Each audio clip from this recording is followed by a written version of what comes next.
హావు బిడ్డ, ఏం చేస్తున్నావు? ఇంటికి వచ్చినవా? తిన్నవా? మరి ఏం కూర? జర ఎండలకు తిరగకు, నీడ పట్టుకుండు. హాయితరం పూట నేను వస్తతి. తాతీలు దొరికితే నువ్వే రాలేకుంటే అని ఊర్లున్న అయ్యవలు ఫోన్ చేస్తారు. పిల్లల మీద ఎవ్వలకైనా తొక్కులాడుతుంది కదా. మరి అసొంటిది ఆపతిలు ఉన్నారంటే ఇంకెట్లుంటది?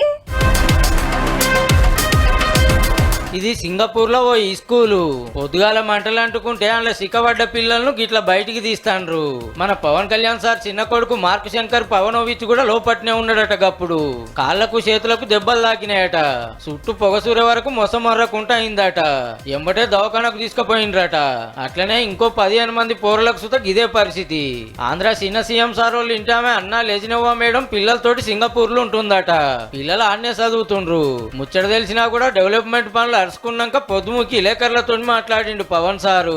కొంత బర్న్స్ అని చెయ్యి మీదను కాలు మీద లోపల చాలా వరకు స్మోక్ అంతా వెళ్ళిపోయింది గుండెల లంగ్స్ లోకి. దానికోసం ఇప్పుడు బ్రాంకోస్కోపీ చేస్తా ఉన్నారు. రోజు నా పెద్ద కొడుకు అకిరా పుట్టినరోజు. అదే రోజున రెండో కొడుకు ఏదైనా జరగటం కొంత అన్ఫార్చునేట్ కోఇన్సిడెన్స్ అనిపించింది. పవన్ సారు అట్లనే చిరంజీవి సార్ వాళ్ళు సింగపూర్ కు పోతున్నారు. చిన్నోడు చెప్పున కోలుకోవాలని అభిమానులు జనసేన కార్యకర్తలు పూజలు చేస్తున్నారు.